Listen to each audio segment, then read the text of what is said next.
playing Control, or like you really want to just go play Control right now? I'm ready to play Control once we're done. I feel that. I gotta go take down Hades. Hello and welcome to Deep in the D-Pad, where we explore all things video games through an intellectual lens. This is a special edition of Deep in the D-Pad, where we're going to get deeper into the hosts. I'm your first host, RK Taylor, and with me is your friendly neighborhood game dev, Carlos. You really love saying that. Man, I'm trying it. I'm trying whatever sticks. That one feels good for now. So for this episode, we're going to kind of go through our arc and talk about our relationship with video games and the world and intellectualism, and we're going to try to avoid being as pretentious as possible. So, Carlos, do you want to kick us off with some of the games that were most formative for you in childhood, or like maybe your intro into gaming? Yeah, sure, totally. So if memory serves me, my first console was a Nintendo 64. I don't think I saw video games before this. I really don't remember, but I do remember going into a Toys R Us, getting that Nintendo 64 box with like the black side that showed the console, and then the bright like red and yellow sides of the box, and seeing games like Mario 64 on the back. And I actually ended up getting Mario 64 with the console, and I think Star Wars Shadows of the Empire. Two very, very different games, but younger me really latched on to Mario 64 and the sort of like freedom and exploration that it allowed the player to have, and just like playing that a lot and using that to kind of get into games like that definitely made me more curious about them. I know for like years later I would like, if I ever, based off that game, in a sense, like I got into more games, and I eventually like learned like, well, who does actually make this game? And I learned who Miyamoto was, and the people Miyamoto worked with, and what Nintendo was, and how that sort of came into effect. And I think that like really got the ball rolling. But yeah, like what about you, Ryan? Like my first big game, I guess, would be Mario 64. What was the first big game for you? Yeah, honestly, I don't remember. I've definitely been a Nintendo boy for as long as I can remember. And honestly, I've had video games longer, like they stretch further back than my memory of them. So I know that I had a PS1, I know that I had an N64, I know that I had the original Game Boy, but I really don't know what was first. I know that I also got like when my sister was born, she's 5 years younger than me. My parents bought the first computer that they ever owned, and that was basically used as a way to like placate me, because my parents weren't going to be able to like give me attention anymore. So it was like, how can we keep this kid busy? So I was playing like computer games and things like that too. But Nintendo has always been really close to my heart, and Zelda and really like all the Zelda games have been absolutely. Why do they resonate with you so much? My favorite Zelda game is Oracle of Seasons, which is, I've never heard anybody else say that was their favorite Zelda game, but the ability to manipulate basically like climate, or like weather, and to be able to make a river become icy in order to cross it just felt like such a interesting way of, exploring the relationship with the environment and like puzzle solving. And Oracle of Ages was also really interesting, and those are part of like the same trilogy, but I just found those games to be so fun, and really like there hasn't been a Zelda game that I haven't found the ability to appreciate in some way. The first two are the hardest for me, but beyond that, they've just all been hits for me. And also, DK64 was one of the first games that I remember just being absolutely enamored with, and I can still play that to this day. And just the idea of switching between different characters, and they have different abilities, and again, it's like that kind of got that like puzzle solving stuff. All loved that, like the idea, like the puzzle platformer genre in general has always really resonated with me. Yeah, it almost sounds like, and I don't have much personal experience with DK64. I was I had played more of course Mario 64 and Banjo Kazooie. I love both of those, for the record, too. Yes. Yeah, those were my collectathon platformers. But it sounds like with DK64, Donkey Kong 64, there was almost like a Metroidvania aspect of it where you'll like explore the island, and you then mention getting characters with new abilities, so you get to traverse these familiar areas that now the walls that blocked those familiar areas are removed because you have like whatever these abilities are. I think one was like a mango bazooka or something, and then one of them had lanky arms that allowed him to helicopter or something. So that, I think that's really cool. I love Metroidvania style games, but I had never like actually like played, I guess really gotten into that one. Dude, I have never considered this game a Metroidvania in all of my playthroughs, and it is definitely a Metroidvania. I cannot. You're blowing my mind, dude. You got your wires crossed with some of the details there. Okay, like Tiny Kong is able to helicopter with her pigtails, and Lanky is able to like walk upside down, which allows him to climb really steep inclines. But your point is still well taken. Yep.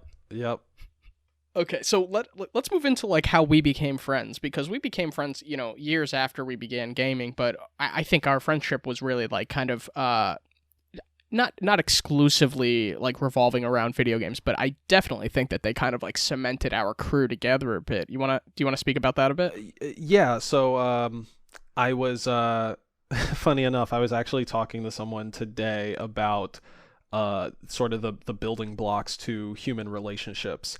And one of the kind of earliest building block is repeated what is it, like repeated placement or repeated basically bumping into each other, right? So we already had that in place, in that like when my family moved into town, we had most of our classes together. That was in middle school. I think like the majority of our day we had classes together. Yeah, you moved to Fallsburg in 8th grade, right? We're from upstate New York. Just so everyone knows, but you moved in 8th grade, right? Yeah, 8th grade, yeah. Okay. Yeah, so moved in 8th grade. We shared many of the same classes, so we would, see each other a lot, have lots of opportunity to talk. And then the cultural, the cultural focal point that we shared was obviously video games. That wasn't the only thing we shared. Like we watched, similar shows and movies and stuff like that, but we could just go on about video games, and this was something for us to actually like it was not only something to talk about, but an activity that we could all participate in. We all being like you, me, and then the group of friends we developed and shared over the years, right? Like we would all be able to get together and hang out over these multiplayer games.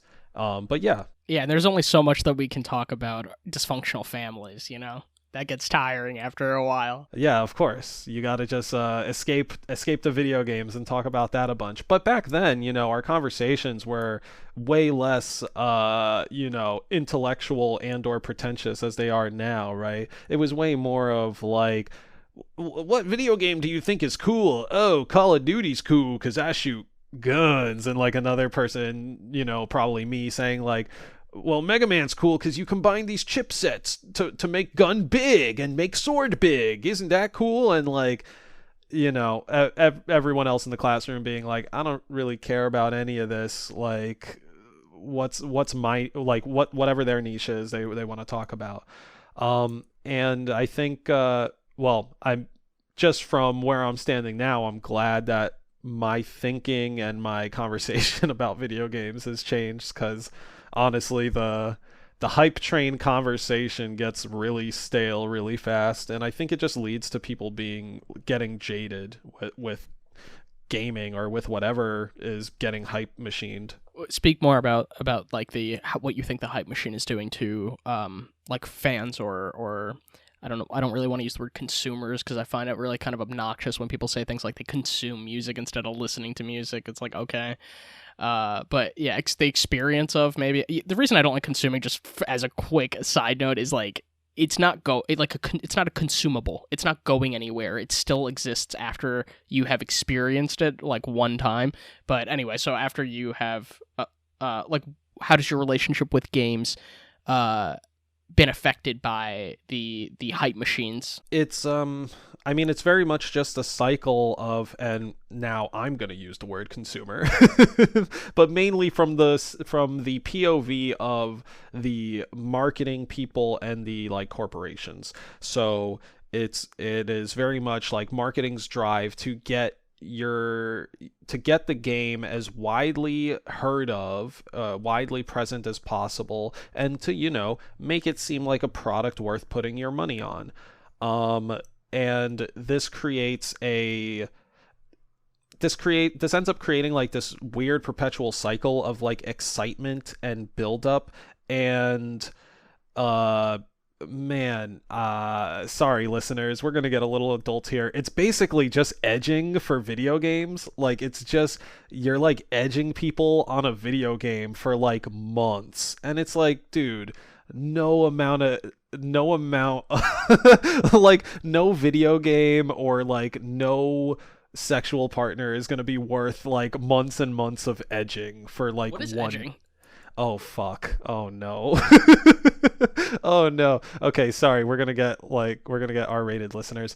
Edging is when you pleasure yourself up to the precipice of climax and you don't climax. You simply just ride the line of that moment, that feeling. So you're okay. So you're like fluffing. Yeah, there you go. Yes. So fluffing, edging. Basically, yeah, these people are having lots of excitement built up in them for a very, very long period of time. Games take years to make. So when the higher level executives in marketing say like, oh wow, this game looks kind of promising, we got a prototype, let's go ahead and let everybody know about this prototype like 3 years before the game could come out in any sort of realistically good regard. And that obviously, like, that ends up becoming this whole machine of like, oh wow, this demo looked so good, why does the end game look nothing like it on the gamer side? It creates like this kind of, it in some cases creates a resentment of like, wow, this didn't like, you guys had this game put together like 5 years ago, why, like, why is it not like this now, or why did you shift it, like this isn't the vision you showed off. It's just the longer people, at least in my anecdotal experience, the longer people know about things, the longer they have to create their own idea of what your vision should be, and then criticize you for, one, not getting your vision to them fast enough, and two, not lining up with their idea of what your vision is. Yeah, this is really interesting. This reminds me of, we're getting a little off track right here, but like the Sonic movie, how people were like really upset with how the animation looked, and then they basically like were like had to reanimate the movie. The animators reanimated the movie because consumers were not happy with like how the product was turning out. Right. What the hell? Like, I was so furious that the like animators like were bullied into redesigning. Like, as an artist, I don't care if people are not a fan. Like, you don't have to read my work if you're not a fan of my style, and certainly, like, I believe in certain kinds of gatekeeping. Like, I want an editor to approve of my work, and I'm not going to like self-publish my own work as a way of trying to like promote myself.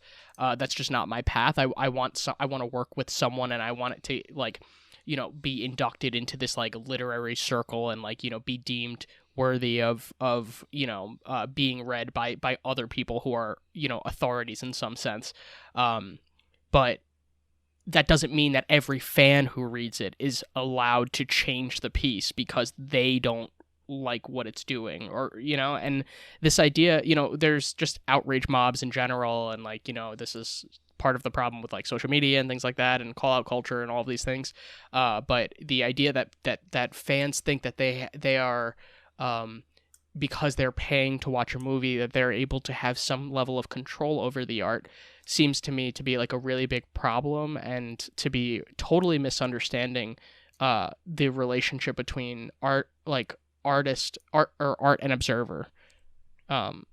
again, this was super off track, so I don't know if you want to like circle back or if you have like really quick thoughts on that before we like kind of get into like. I do have quick thoughts on that, and I will be the counterpoint to you because I was happy that they were updating the character to look more like the actual game character. I was not happy. I fully like thought about and like held in my head the thought that this team of VFX artists and animators, they are going to work a hellish crunch cycle to redo like all the shots in this movie. And For sure.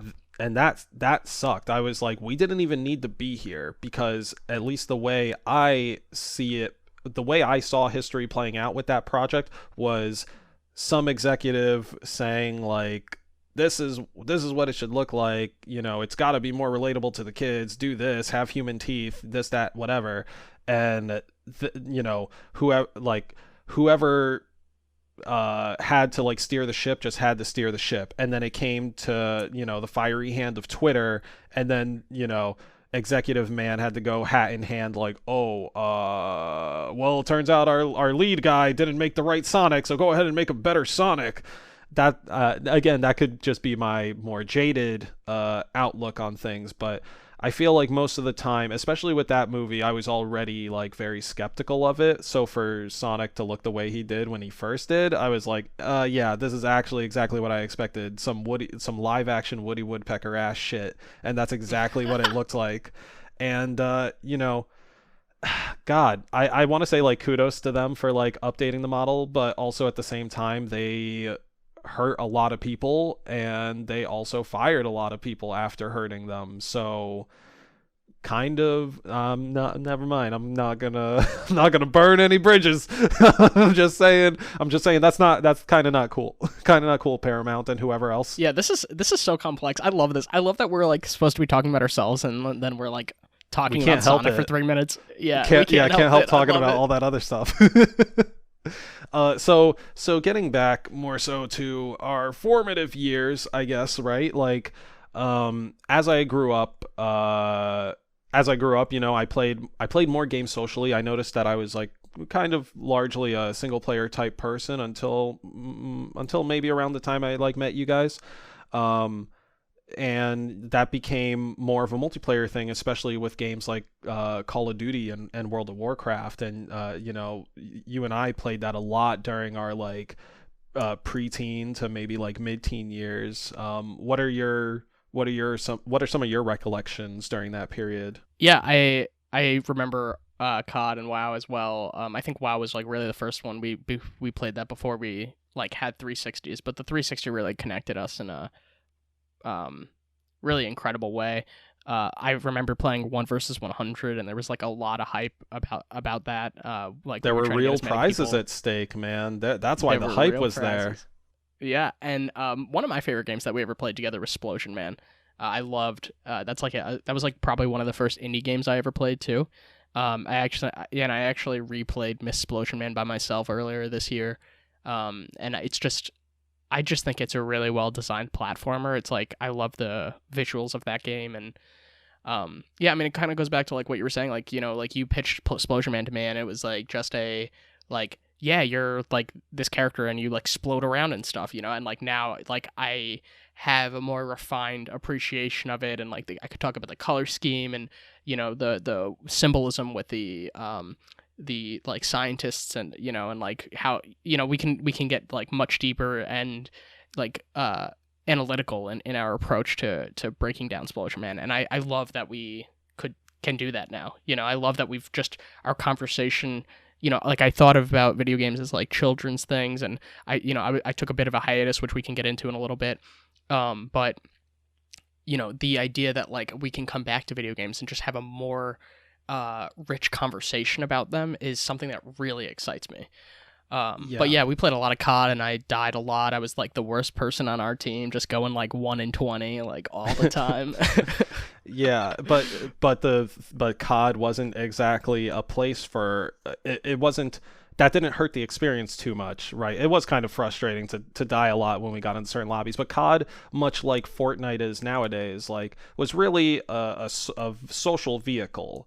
It was kind of like the after school clubhouse. Rather than actually going to a clubhouse, we could all just get into an Xbox Live party, hop on to our favorite Modern Warfare playlist or map, and have a private match or do some matchmaking, and just like Yeah. chat about what happened in the day, whatever drama is ongoing, even help each other with our homework at times through this chat. Like it was really just a place for us to hang out, and that's what video games have helped a lot of people to do, and I think it still helps people to do today.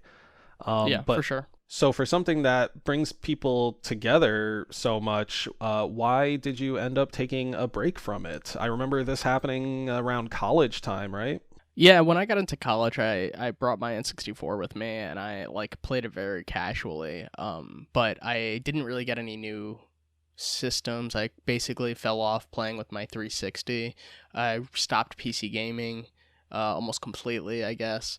I think I would like hop on WoW for new expansions and things like that, but I was basically like completely done with gaming from like 2011 or so until maybe like 2019. So what did you do for entertainment, I guess? What did you do instead of this thing? I did a lot of reading, honestly. Like one of the reasons I got back into gaming is because I've recently begun listening to audiobooks, so I'm able to like go hiking or walking or something like that, or cook and like listen to a book at the same time. And it's like very important to me to constantly be engaged in like books. And the ability to like multitask with audiobooks now has really like opened up some like time for me to be able to like incorporate video games into my life again. But yeah, I would say like reading and writing. I in school in undergrad I studied philosophy and psychology, and like I was involved in a lot of extracurriculars. So I was like I was like the vice president of my Planned Parenthood club for 3 years, and I was the president of the philosophy club, and doing stuff that's like really similar to like what we're doing now. Basically, it was like kind of like there would be like 20 people in a room, and there would be a topic with a few questions, and I would kind of facilitate the conversation and try to like get people to open up about different perspectives and like ask them follow-up questions, or if I realized that like person X was like in dialogue with person B, and like there were a lot of people between them, I would try to like make linking connections, and those kinds of things. So it's really just been about like just trying to like understand as much as I can, and like like a kind of like a human nature kind of approach. I've also done like some social work stuff. So after I got out of college, I worked with the homeless population in like Newburgh and Port Jervis, New York, and Middletown. And then I moved to Pittsburgh, and I got my MFA in creative writing. And I've been writing fiction and poetry mostly since for like the last few years. And I just got really, really obsessed with writing when I got out of college. I didn't really write much before then, but it just really like that was kind of like when Trump stuff was taking off. What'd you say? Oh, sorry. Didn't mean to interrupt. I was just saying like you just got the bug for it, right? Like something possessed you. Absolutely, yeah, man. It's like all I wanted to do. It was like hard for me to go to work because I just wanted to spend all my time writing. And then I chose to go to Chatham in Pittsburgh, PA, because they had a program teaching at the jail, and that seemed like the perfect blend of like my like social work and my like writing. My writing life. So, yeah. That's why I came to Pittsburgh. And now I'm working with young adults who are transitioning out of foster care, trying to like help them build life skills. So that could be like employment or education or parenting, like really whatever it is that they're trying to work on. I try to help them like advance that aspect of their life. And, now that I'm working full time and stuff like that, I picked up a Switch last year, and I played it to death. And then I got a Series S because it was only a few $100s, and I was like totally affordable at this point in my life, and I'm trying to like get through all my backlog of all like Game Pass games and stuff like that. And I've just, since I have gotten back into gaming, it's just really taken me by storm, and I'm just totally like immersed in the world of gaming again. I read about it all the time, and that's one of the reasons why I wanted to start this podcast. And since I've been back, you and I have been able to play some games together, and that has been awesome. I'm really loving it. You're so well informed though in the video game worlds because you've like learned how to make them. So tell me about like where you've been since we were like 18. Uh, yeah. So pretty much, I went to college in Vermont for game design. I studied in a program that put game design majors along with game art majors, with game programmer majors, and game production majors. So it studied how AAA studios worked and tried to recreate this format within their own curriculum. I think it does a pretty good job given my experience. Pretty much all my experience with AAA studios has mirrored a lot of that like general framework that I saw in college. While I was in college, also aside from leading a bunch of small teams on game projects, I started up a I started up an initiative. I think at the time it was called like the Game Designers Roundtable. Basically, just a sort of like open hour where we hang out. Well, it's open call to designers or anyone in the game major to come hang out at the top of the library and talk about just whatever topics were like going on in the game industry at the time.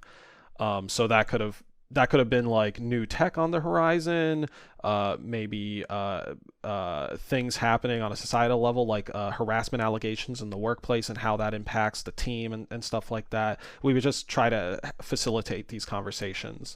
I also studied abroad in Montreal, Canada, for like a semester, and while I was out there, I went to the Montreal International Game Summit, did a couple of events with the International Game Developers Association, just like attending and networking. And there was like one other thing that I did there that I can't quite remember off the top of my head. I visited a bunch of game studios. That was like really cool. Everywhere from like indie to like IP focused to licensed IP focus, meaning like Candy Crush, Price is Right, or sorry, not Candy Crush, Price is Right, say AMC's The Walking Dead, anything Jurassic Park, anything that's an existing property. So like mobile games to AAA to indie. I got to go to a lot of these studios and take like a quick tour of the inside and get a little bit of talking time with some of the people that worked at these places, and it was great. It like really opened my eyes to, I would say, like accepting that like this profession is possible. Like I knew it was possible, but I think like there's always like an imposter syndrome part of me that's like never too sure. So like meeting these people and seeing them work, it removes the illusion in a sense, not the magic, but it removes the illusion. It legitimized video game design and development for you. Yeah, very much so, very much so. Yeah, sure. It was like, oh, this is kind of office spacey, not in the bad way, but it was like everyone does have cubicles. I do hear tick tappy, and people are printing out faxes at certain times. Like it's very office spacey, but a little more relaxed, and I thought that was very cool. Like I still do like the feel of like an office space full of like chill creatives, because it has a very playful vibe. But moving on, like past that, after graduating college, with a bachelor's in science, and for game design, I started at Vicarious Visions. I was like QA for a little bit. I was QA. Playtesting, right? Yeah, sorry. So QA is quality assurance, aka playtesters. These are people that they play the game, but they don't just play the game. They basically like they test the game. A lot of it is just basic scientific method in order to find errors within the game. So doing that for about 40 hours plus a week. So I was QA on Skylander Superchargers as well as Guitar Hero Live over at Vicarious Visions. And got to meet a lot of cool people there and see how that studio works. And they have a really big QA team and a really cool, at the time I would say they have a good relationship with their QA team. I haven't been there for several years, so I can't speak for them now. after Vicarious Visions and the Skylanders series, I got picked up by Sony Bend Studio for a mission designer role slash associate technical designer for Days Gone, the PS4 first party title from that studio. Stars Sam Witwer as Deacon St. John, some drifter bounty hunter who lost his wife in the apocalypse and is on the search for her, or something like that. But just these big multi-billion-dollar budget games get really lost in the sauce when you've got like over 100 people working on it. But that was the biggest team I ever worked on, actually. So that's something of note. When I joined that team, it was like maybe 60 or so people large, and by the time we launched Days Gone, the team was like I would say over 130 or so people. So that was like a cool experience to be in, not only working on a AAA game, not only working on like a new IP, but also like working on a small team that's like ramping up to try and perform this tremendous feat. Because like, keep in mind, listener, games like Assassin's Creed or Watch Dogs, and even Red Dead Redemption and Grand Theft Auto, they're made by hundreds upon hundreds of people putting at minimum 40 hours a week into like very specific facets of the game. Like when you read the article saying like Red Dead Redemption 2 has horse testicles that shrink when it gets cold and big when it gets warm, that was somebody's task for like probably a month or less if the systems were not as buggy. Wow. Yeah. There's someone whose claim to fame was working on horse testicles in Red Dead 2. That's somebody's resume right there. Yep. Oh yeah, right. So after Sony Bend, that would bring us to like current day. I moved to California to work on VR titles for the studio called Servios. They make some real top of the line virtual reality games, and I became a fan of theirs actually during my time at Sony Bend. I had worked on Days Gone for about 4 years. And during that time, the HTC Vive came out, the Oculus Rift and Quest were starting to get like more headspace. What's it called? Mindshare, I guess. Traction, mindshare, that type of thing. So VR was becoming more prevalent, and I only saw it as like the next level of things. Like this is the not the final frontier, but this is the next frontier, and all the new like interesting problems and problem solving solutions that come with it. So yeah, I played like some Raw Data. I remember Raw Data. This is like the first big title by Servios. Raw Data blew my mind because it showed me what I believed to be a real game, what that should be in VR. And it only got better from there when I played Sprint Vector, and eventually, like one of my friends from college who had been working on Call of Duty World War II, he said that, you know, that hey, this studio reached out to me for level designer. I don't know if I'm the best fit for this studio, but maybe this is up your alley because you're really passionate about VR. And, you know, I took that opportunity, and so far it's been a really good matchup. I've been having a great time working on VR, learning a lot of new things, a lot of interesting differences and similarities between VR and non-VR gaming. To get to the main point, or rather the main facts, I've been working at Servios for just over a year now, and I have worked on The Walking Dead Onslaught, AMC's property, which shipped just this year, and I am currently working on Puzzle Bobble VR Vacation Odyssey, which is set to ship sometime next year. Both of these are for the Oculus and other PC headsets, and in some cases, PlayStation VR. Cool. That was very thorough. Do you want to talk a bit about your intentions for this podcast, or your hopes, or anything like that? Yeah, sure, totally. I want to start off by saying that you were the one that actually approached me with the idea for the podcast, and I thought it was amazing, honestly. I have long been wanting to have these long, in-depth conversations that I, tend to characterize as rambles, but they just feel really good and stimulating to have. And I enjoy spending time with you and interacting with you, my friend. And I enjoy being productive. So somehow this kind of like hits that triple threat, right? Like I'm in the path of putting out this content. I feel like I'm being productive because I'm like, able to converse with you, think critically about these things within video games and outside of video games, thanks to your point of view and your background.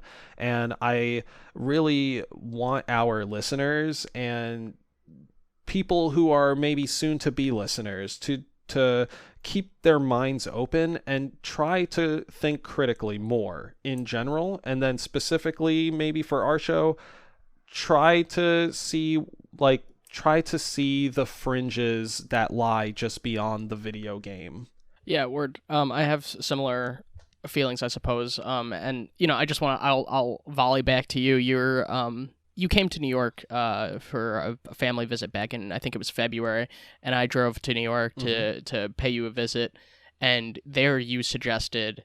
You told me about this aspiration to like create a website that explores like social issues and with video games or something like that. And then something like 8 months later, I texted you about the possibility of doing a podcast like that, and I don't know why it took so long, but I think it was like, marinating for a bit until I decided that like that might be something that would be doable. But I'm really glad, and you were like immediately down with it, and I couldn't believe it, and this has been really fun so far. I'm having a great time these like preparing this for the last couple of months or whatever. I know that for our listeners this might be the first or second episode that they ever hear, but we've been putting this together for a bit, and it's great.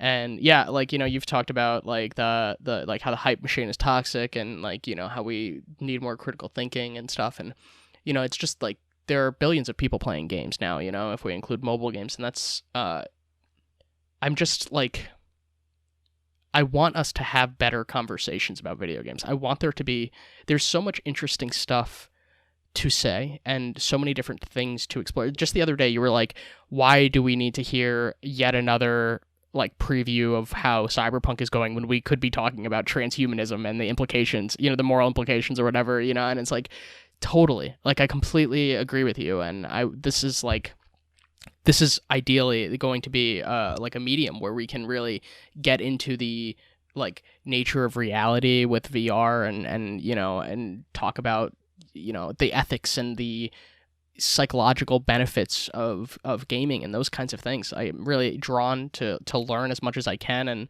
it's great to kind of continue to like sow the thread of our friendship and like continue to like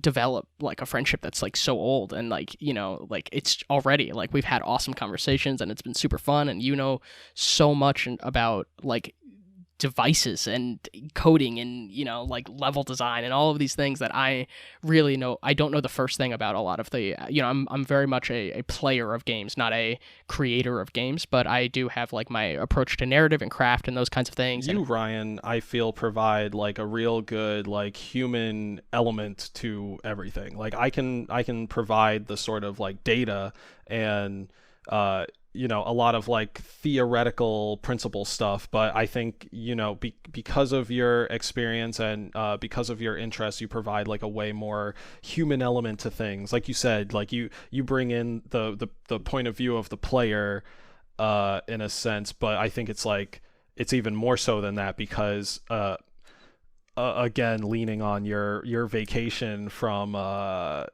gaming, you're almost like that in the nicest way possible. I can't remember this character's name, but you're kind of like that savage man from Brave New World, and like I have to be the utopian guy that sort of shows you how quote unquote good things are. Yeah, I think his name is John Savage. Yeah, that's actually his name. Yeah, so like you're to some extent you're our the fresh John. eyes. You're our fresh eyes. That's so interesting. I was, while you were saying that, I was thinking like when you're, it's really important to me to have like readers of my work before I like submit it to journals and stuff. And my girlfriend is also a writer, so she's my first reader. But it's so helpful to have someone who isn't a writer read the work as well. And because they kind of have like a fresher perspective. And I can imagine that like with gaming, you're almost like you understand so well the mechanics that it kind of creates its own kind of blind spots, where you may find something super sophisticated and interesting, but it may not be elegant to someone who isn't thinking about how it's created in that way or something like that. Does that make sense? Oh yeah, totally. Something a lot of VR development runs into. So with that, I think that about brings us to the depths of this D-pad today. Yeah, I think so. Do you want to tell people where they can like find other work that you're doing, or is there anything you want to plug? Yeah, sure. I don't usually plug things. So yeah, listeners, if you want to check out some of my work or maybe a little bit more about me, I'd say you could. I'm not really good at social media, so you could take a look at my portfolio, carlosgutierrez.us. I'm sure we'll put a link in the show notes somewhere. And if you want to follow me on, I guess, maybe Twitter, I'm at East Coast Los. All the thoughts there are my own. I don't really post there all that much. And I guess that's about it. Sorry, I'm like not really good to reach. What about your other podcast? Oh, right. Yes. So if you like hearing my voice and you want to hear more in-depth conversation about video games and or game development, please listen to Head Mounted Destinations. This is available wherever you get your podcasts, and also we have a video component that is on YouTube. So whatever we're talking about, I try my best to get gameplay video to go along with our examples. Please give that some love, check it out, especially if you're into virtual reality. This is something I hope is good, and I hope gets people thinking, much like this show. Cool. And if you're interested in some of my creative work, you can follow me, or you can find my website, writerrktaylor.com. And also, I am co-editing an anthology that's being released this month. So if you're hearing this, that means it has already been released. That is called Recasting Masculinity, and that's available on Amazon. Tight. Thanks so much, Ryan, for hosting today's episode. I've had a really good time chatting with you, and I really hope our listeners get some good insight into this show and who we are. Me too, my man. So I guess Streets of Rogue later? Oh yeah, man. Hack the planet. Thank you for listening to Deep in the D-pad. Subscribe wherever you listen to podcasts and share us with your friends. For updates and discussion, follow us on Reddit at r/deepinthedpad, Facebook at deepdpad, and subscribe to Deep in the D-pad on YouTube. Don't forget to hit the bell. And if you want to ask us questions or get a chance to share your own D-pad delight on the show, email us at askdeepinthedpad@gmail.com. Be sure to put question or delight in the subject line. Big thanks to 8-Bit Jazz and Kevin MacLeod for supplying the music for the show.